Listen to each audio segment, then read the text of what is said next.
എന്തിനാണ് സർ ഇങ്ങനെയൊരു നാടകം? ആൾക്കൊരു വിവാഹം കഴിച്ചാൽ പോരെ? ഞാൻ പറഞ്ഞില്ലേ അയാൾക്ക് വിവാഹം എന്ന പരിപാടി തന്നെ ഒരു ബുദ്ധിമുട്ടാണ്. പിന്നെ ഞാൻ പറഞ്ഞില്ലേ അയാളൊരു റെപ്യൂട്ടഡ് പേഴ്സൺ ആണ്. അതുകൊണ്ട് തന്നെ അയാളുടെ പേര് എന്ന് പറഞ്ഞ് കാണിക്കുമ്പോൾ അത് വിശ്വസിക്കാൻ സാധിക്കുന്ന ഒരാളായിരിക്കണം. തന്നെ കണ്ടപ്പോൾ താൻ ഓക്കെ ആണെന്ന് എനിക്ക് തോന്നി. 100% സേഫ് ആയിരിക്കും, പേടിക്കണ്ട. താൻ ഇപ്പോൾ കിഡ്നി കൊടുത്താൽ കിട്ടുന്നതിൻ്റെ ഇരട്ടി കാശും കിട്ടും. ഒരു വർഷം കൊണ്ട് തനിക്ക് 12 ലക്ഷം രൂപ കിട്ടും. ഓരോ മാസവും തൻ്റെ അക്കൗണ്ടിലേക്ക് 1 ലക്ഷം രൂപ വീതം വന്ന് വീഴുന്നു. അത് അച്ഛൻ്റെ ചികിത്സ ആണെങ്കിൽ നമുക്ക് നേരത്തെ അവരോട് അഡ്വാൻസ് വാങ്ങാനും പറ്റും.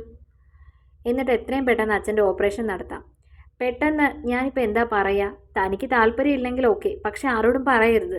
ഒരു നിമിഷം അവൾ മനസ്സിൽ കണക്കുകൂട്ടലുകൾ നടത്തി. 12 ലക്ഷം രൂപ.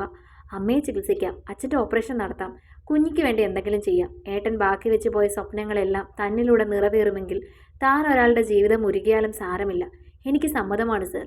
പെട്ടെന്നുള്ള അവളുടെ വാക്കുകൾ കേട്ട് ഞെട്ടിയ പോലെ ഒന്ന് ഡോക്ടർ അവളുടെ മുഖത്തേക്ക് നോക്കിയത്. പെട്ടെന്നൊരു തീരുമാനം എടുക്കണ്ട, നന്നായി ആലോചിച്ച് പറഞ്ഞാൽ മതി. നന്നായി ഞാൻ ആലോചിച്ചു സർ, എനിക്ക് സമ്മതമാണ്. അത്രയ്ക്ക് പ്രശ്നങ്ങളുണ്ട് എനിക്ക്. എങ്കിൽ ഞാൻ ഡീറ്റെയിൽസ് പറയാം. സിനിമ കാണാറുണ്ടോ? മനസ്സിലായില്ല. സിനിമ കാണാറുണ്ടോന്ന്? വല്ലപ്പോഴും ഒക്കെ. അപ്പം ആക്ടർ മിഥുൻ മേനോനെ അറിയാലോ അല്ലേ? മിഥുൻ മേനോൻ അറിയാം. അവന് വേണ്ടിയാണ് ആവശ്യം. ഒരു നിമിഷം അവൾ ഞെട്ടിത്തെറിച്ചു പോയിരുന്നു. മിഥുൻ മേനോൻ? മിഥുൻ ഒരാളുമായി പ്രണയത്തിലായിരുന്നു, അറിഞ്ഞിട്ടുണ്ടാവില്ലേ? അവളും ആക്ട്രസ് ആയിരുന്നു, ശിഖ. വിവാഹ ദിവസം തന്നെ പിരിഞ്ഞു എന്ന് പറയുന്നതായിരിക്കും സത്യം. ഒരു ദിവസം പോലും ഒരുമിച്ച് ജീവിച്ചില്ല. ഇപ്പോൾ ഒരു വർഷമാകുന്നു കല്യാണം കഴിഞ്ഞിട്ട്. രണ്ടുപേരും പിറ്റേ മാസം തന്നെ ഡൈവോഴ്സിന് ശ്രമിച്ചാണ്, നടന്നില്ല.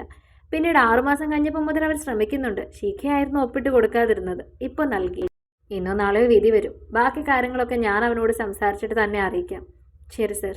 തിരികെ വീട്ടിലേക്ക് നടക്കുമ്പോൾ എവിടേക്കാണ് തൻ്റെ ജീവിതം പോകുന്നതെന്നായിരുന്നു ചിന്തിച്ചത്. താൻ പോലും അറിയാത്ത പാതയിലേക്ക്. എങ്ങോട്ടാണ് തന്നെ കൊണ്ടുപോയി എത്തിക്കുന്നത്? താൻ അതിനെ സമ്മതിച്ചത് തെറ്റായി പോയോന്ന് പോലും ഒരു നിമിഷം അവൾ ചിന്തിച്ചു. തിരികെ വീട്ടിലേക്ക് വരുമ്പോൾ ചിതറിക്കിടക്കുന്ന മനസ്സുമായാണ് വന്ന് കയറിയത്. ചേച്ചി എന്താ ഇത്രയും താമസിച്ചത്? കുഞ്ഞു ചോദിച്ച ചോദ്യം പോലും കേട്ടില്ല. ചേച്ചി കുലുക്കി വിളിച്ചവൾ. എന്തേ നീ ചോദിച്ചത്? ഞെട്ടിയാണ് മറുപടി പറഞ്ഞത്. എന്താ ഇത്രയും താമസിച്ചതെന്ന്? ഒരാളെ കാണാനുണ്ടായിരുന്നു. ചായ വെച്ചിട്ടുണ്ട്.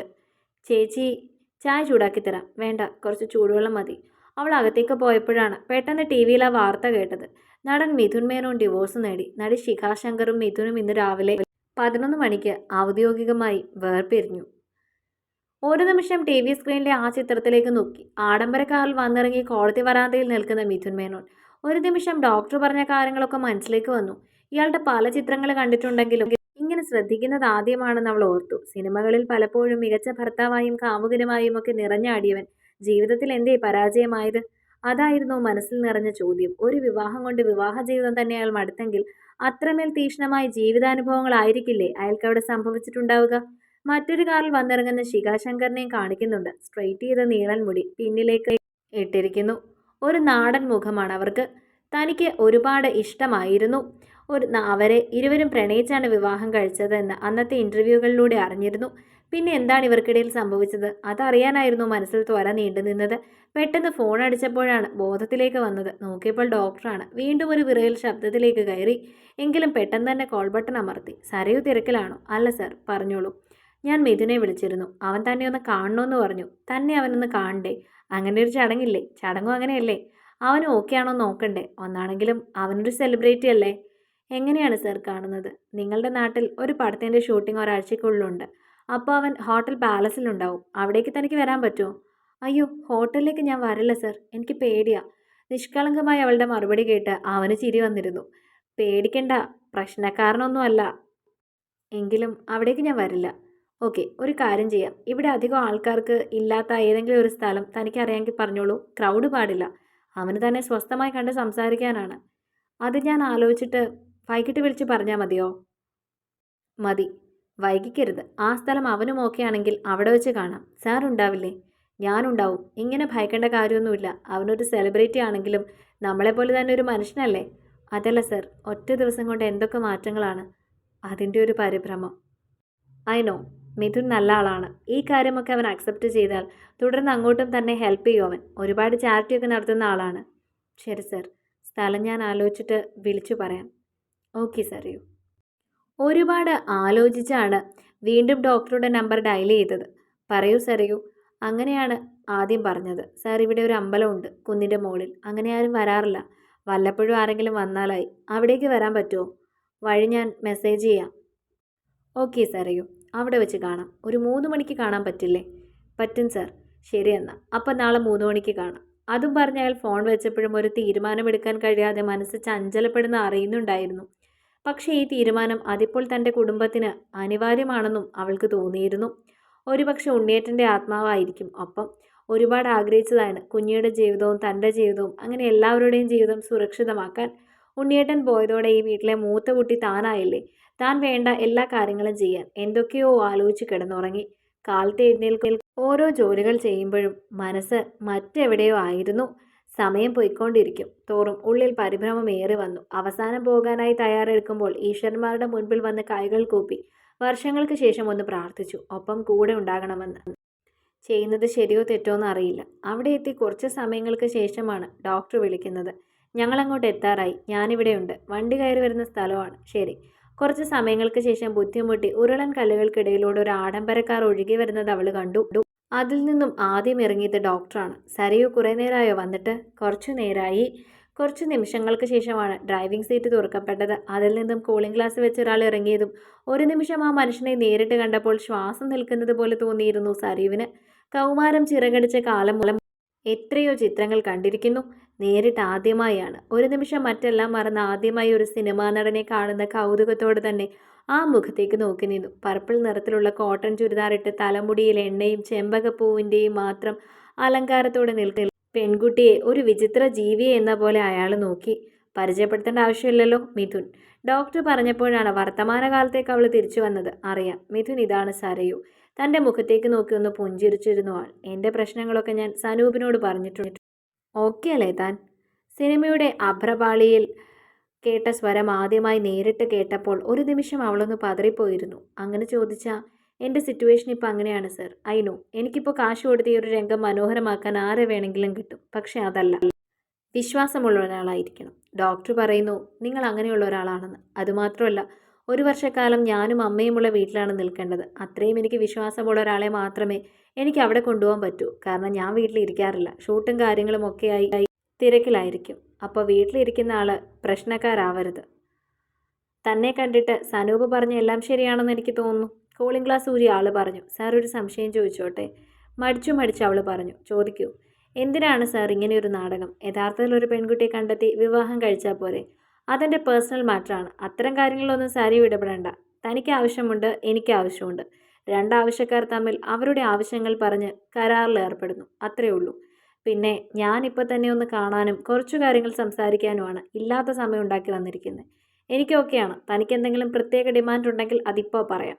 ഒറ്റ ശ്വാസത്തിൽ പറഞ്ഞു തീർത്തവൻ. എനിക്ക് പ്രത്യേകിച്ച് ഡിമാൻഡൊന്നുമില്ല. അച്ഛൻ്റെ ഓപ്പറേഷൻ നടക്കണം. അമ്മയും തളർന്നു കിടന്നിട്ട് വർഷങ്ങളായി.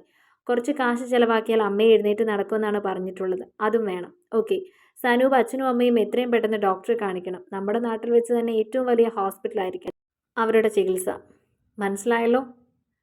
ഡോക്ടർക്ക് നിർദ്ദേശങ്ങൾ കൊടുക്കുന്ന ആളെ വീണ്ടും കൗതുകത്തോടെ തന്നെയാണ് നോക്കി നിന്നത്. പിന്നെ ഈ അപ്പിയറൻസ് ഒക്കെ മാറ്റണം. എണ്ണമയുള്ള നീണ്ട മുടിയൊന്ന് ചേഞ്ച് ചെയ്യാനുണ്ട്. ഇത് ബുദ്ധിമുട്ടില്ലല്ലോ? ആൾ എന്നെ മൊത്തത്തിലൊന്ന് നോക്കി പറഞ്ഞു. മുടി മുറിക്കാനൊന്നും ഞാൻ സമ്മതിക്കില്ല. എൻ്റെ മുത്തശ്ശി കാച്ചെണ്ണയിട്ട് നീട്ടി വളർത്തിയ മുടിയാണ്. ഒരു നിമിഷം ഡോക്ടറും ആളും പരസ്പരം നോക്കുന്നത് കണ്ടു. മുടി മുറിക്കൊന്നും വേണ്ട, കുറച്ച് മാറ്റങ്ങൾ വരുത്തണമെന്നാണ് പറഞ്ഞത്. എൻ്റെ വീട്ടിൽ ചെന്ന് തന്നെ ഞാൻ ഇഷ്ടപ്പെട്ടു എന്ന് പറയുമ്പോൾ അവർക്കൊരു സംശയം ഉണ്ടാകാൻ പാടില്ല. പിന്നെ കുറച്ച് കാര്യങ്ങൾ ചെയ്യാനുണ്ട്. ഒരു ഇൻ്റർവ്യൂ ഉണ്ടാവും, കല്യാണത്തിന് മുമ്പും കല്യാണത്തിന് ശേഷവും. ആ സമയത്ത് എന്തൊക്കെ കാര്യങ്ങൾ പറയണമെന്ന് ഞാൻ തനിക്ക് പറഞ്ഞുതരാം. അതുപോലെ തന്നെ പറയണം. പറയാം സാർ. വേറെ ഡിമാൻഡൊന്നും തനിക്കില്ലല്ലോ? മെല്ലെ ഇല്ല എന്ന് തലയനക്കി. ഞാൻ ഈ വിവരം ഡിസ്ക്ലോസ് ചെയ്യാൻ പോവാണ്. എന്ത് വിവരം? ഞാൻ വിവാഹിതനാകാൻ പോകുന്നുവെന്ന്. ഉടനെ തന്നെ ഒരു പ്രസ് മീറ്റ് വിളിക്കും. അത് കഴിഞ്ഞ് നമ്മൾ ഒരുമിച്ചൊരു ഇൻ്റർവ്യൂ, പിന്നെ എൻഗേജ്മെൻറ്റ്, ബാക്കിയെല്ലാം പ്രോപ്പറായിട്ട്. വിവാഹം യഥാർത്ഥത്തിൽ തന്നെ നടക്കൂ സർ? ഒരു ഞെട്ടലോടെ ചോദിച്ചു. പിന്നെ നടക്കണം, അതാണല്ലോ ആവശ്യം. തൻ്റെ വീട്ടിൽ ഒഫീഷ്യലായ ആളെ വിടണോ? വീട്ടിലറിയുമോ ഇതൊരു അഡ്ജസ്റ്റ്മെൻറ്റ് മാരേജ് ആണെന്ന്? എതിർപ്പൊന്നും ഉണ്ടാവില്ലല്ലോ അല്ലേ? ഇനിയെല്ലാം ഓക്കെ വരുമ്പോൾ സമ്മതിച്ചില്ലെങ്കിൽ വീട്ടിലറിയാമല്ലോ അല്ലേ? ഒരേ ഒഴുക്കിൽ പറഞ്ഞു പോവുകയാണ് ആൾ.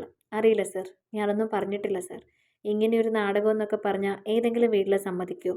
അത് ശരിയാ. അപ്പോൾ ഒരു കാര്യം ചെയ്യാം, വീട്ടിൽ പറയണ്ടേ? അപ്പോൾ ഒറിജിനാലിറ്റി കിട്ടൂ. 6 മാസം കഴിയുമ്പോൾ നമുക്ക് സെപ്പറേറ്റഡ് ആവാം. അതായത് 6 മാസത്തിന് ശേഷം വേണമെങ്കിൽ തനിക്ക് വേറെ വീട്ടിൽ താമസിക്കാം. 6 മാസം എങ്ങനെയൊക്കെ ബുദ്ധിമുട്ടിയാണെങ്കിലും എൻ്റെ തറവാട്ടിൽ തന്നെ ഉണ്ടാവണം. 6 മാസം കഴിഞ്ഞ് ചില പൊരുത്തക്കേടുകൾ ഉണ്ടായിരുന്നു, തൻ്റെ വീട്ടിലേക്ക് പോയെന്നും പറഞ്ഞ് ഞാൻ എൻ്റെ വീട്ടിൽ ബോധ്യപ്പെടുത്തിക്കൊള്ളാം. ബാക്കിയൊക്കെ നമ്മുടെ ലീഗൽ പ്രോസസ്സാണ്. 6 മാസം കഴിയുമ്പോൾ തന്നെ നമുക്ക് വേണമെങ്കിൽ മ്യൂച്വൽ അണ്ടർസ്റ്റാൻഡിങ്ങിൽ ഡിവോഴ്സിന് ഫയൽ ചെയ്യാം. വിധിയാകാൻ ഒരു 6 മാസം എടുക്കും. എന്താണെങ്കിലും 1 വർഷത്തിനുള്ളിൽ തന്നെ ഫ്രീ ആകും. ഓക്കെ അല്ലേ? ഒരു സിനിമാ കഥ പോലെ അയാളൊക്കെ പറഞ്ഞു തീർത്തു. ഓക്കെയാണ് സർ. സാർ എത്ര പെട്ടെന്ന് പറഞ്ഞു. വിവാഹവും വിവാഹമോചനവും ഒക്കെ. 1 വർഷം താൻ ഒരു സിനിമയിൽ അഭിനയിക്കുകയാണെന്ന് കരുതിയാൽ മതി എൻ്റെ നായികയായി. ഓക്കെ ആണെങ്കിൽ സറിയു പൊയ്ക്കോളൂ. ബാക്കി കാര്യങ്ങളൊക്കെ ഫോണിലൂടെ സനു അറിയിക്കും. ഓ, പേരെന്തായിരുന്നു? സറിയു. മിഥുൻ സരയു. ഒരു രസമൊക്കെ ഉണ്ട് കേൾക്കാൻ അല്ലേ? ചെറുചിരിയോടെ ആൾ ഡോക്ടറോട് ചോദിച്ചപ്പോൾ നിസ്സഹായതയോടെ സ്വന്തം ജീവിതം ഒരു കരാറായി കടം കൊടുക്കുന്നവളുടെ വേദനയോടെ അത് കണ്ടു നിന്നു താൻ. സർ, എനിക്കൊരു ഡിമാൻഡ് കൂടിയുണ്ട്. എന്താ? ഗൗരവത്തോടെ ആൾ ചോദിച്ചു. നമ്മൾ കല്യാണം കഴിക്കും. 1 വർഷം കഴിയുമ്പോൾ നമ്മൾ പിരിയും. പക്ഷെ ഒരിക്കലും ഒരു ഭർത്താവിൻ്റെ അധികാരം സാറിനോട് കാണിക്കരുത്. അല്പം മടിയോടെയാണെങ്കിലും ഉറച്ചതായിരുന്നു ആ വാക്കുകൾ. മനസ്സിലായില്ല. നമുക്കറിയാലോ അത് നാടകമാണെന്ന്. അപ്പോൾ സാറ് മോശമായിട്ട് എന്നോട് ഇടപെടരുത്. ഫിസിക്കൽ റിലേഷൻഷിപ്പാണോ താൻ ഉദ്ദേശിച്ചത്? അത്രയും തുറന്നവൻ ചോദിക്കുമെന്ന് അവളും കരുതിയിരുന്നില്ല. അതുമാത്രമല്ല സർ, എൻ്റെ ശരീരത്തിലൊന്നും തുടരുത്. അങ്ങനെ ഉറപ്പൊന്നും പറയാൻ പറ്റില്ല. ഇപ്പോൾ ഒരു ഒറിജിനാലിറ്റിക്ക് വേണ്ടി എനിക്ക് ചിലപ്പോൾ തന്നെ ഒന്ന് ഹഗ് ചെയ്യേണ്ടിയൊക്കെ വരും, കയ്യിലും ഒക്കെ പിടിക്കേണ്ടി വരും. അതിനപ്പുറം ഒന്നും സംഭവിക്കില്ല, അത് ഞാൻ ഉറപ്പ് വരുന്നു. എൻ്റെ ഭാഗത്തു നിന്ന് മോശമായ രീതിയിൽ തൻ്റെ ശരീരത്തിൽ ഒരു സ്പർശനം ഉണ്ടാവില്ല. തുടരും അടുത്ത ഭാഗങ്ങൾക്ക് വേണ്ടി ചാനൽ സബ്സ്ക്രൈബ് ചെയ്യാൻ മറക്കല്ലേ.